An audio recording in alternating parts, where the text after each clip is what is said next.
साथीहरु अहिले चाहिँ चुनावको माहौल चाहिँ बढिरहेको छ र यो बीचमा चाहिँ अहिले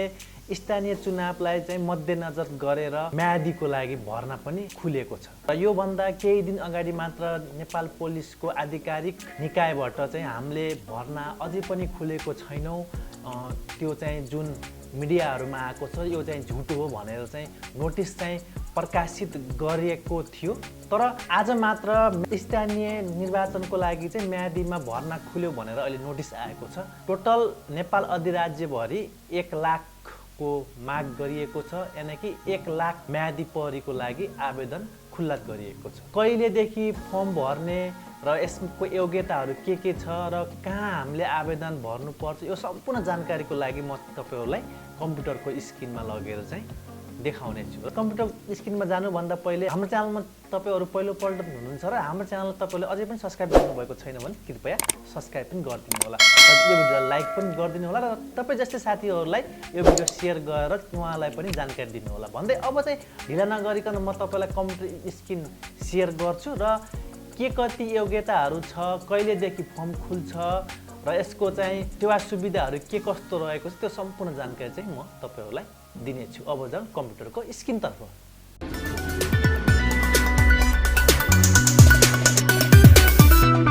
र साथीहरु म चाहिँ यहाँ नेपाल पुलिसको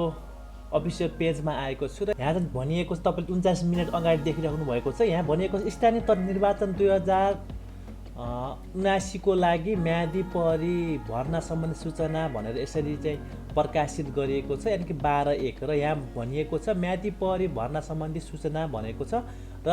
स्थानीय तह निर्वाचन 2079 को लागि म्यादी प्रहरी भर्ना गर्नुपर्ने भएकोले दाय बमोजिम योग्यता पुगेका नेपाली नागरिकबाट स्वयं उपस्थित भई दरखास्त आह्वान गरिन्छ भनेको छ यानी कि हामी स्वयं उपस्थित चाहिँ हुनु पर्दो रहेछ भनेको छ र पद भनेको म्यादी प्रहरी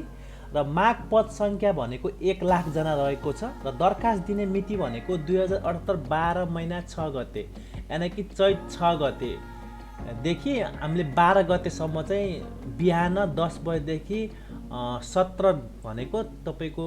5 बजेसम्म चाहिँ हामीले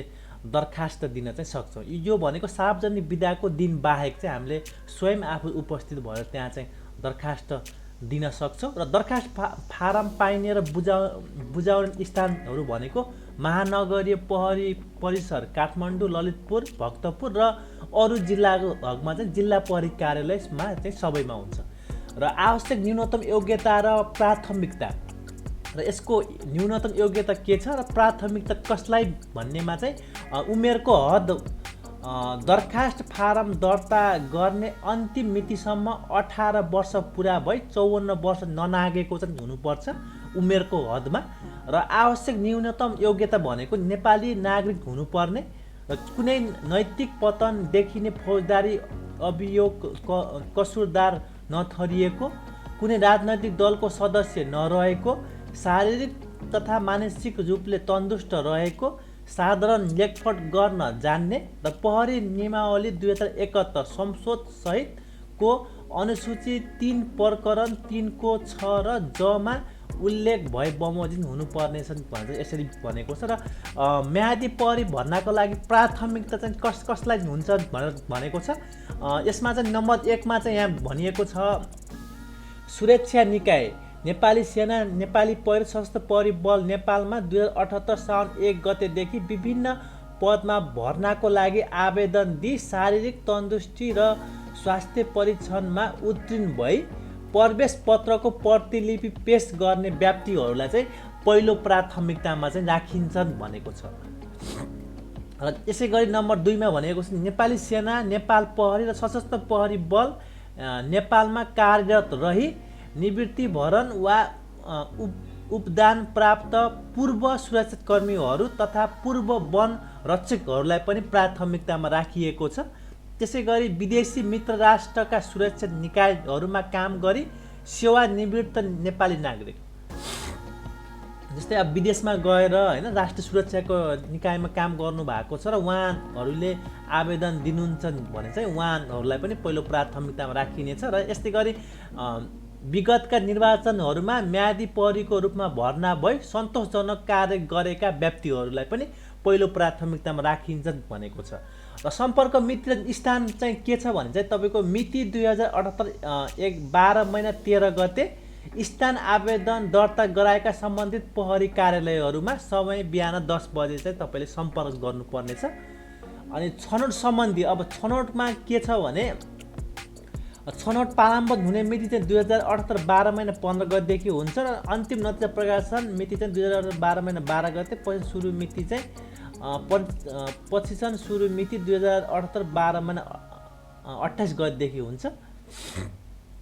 र म्यादी प्रहरीको कार्य अवधि भनेको चाहिँ निर्वाचनमा खटिने म्यादी प्रहरीको कार्य अवधि बढीमा 40 दिनसम्मको हुनेछ। र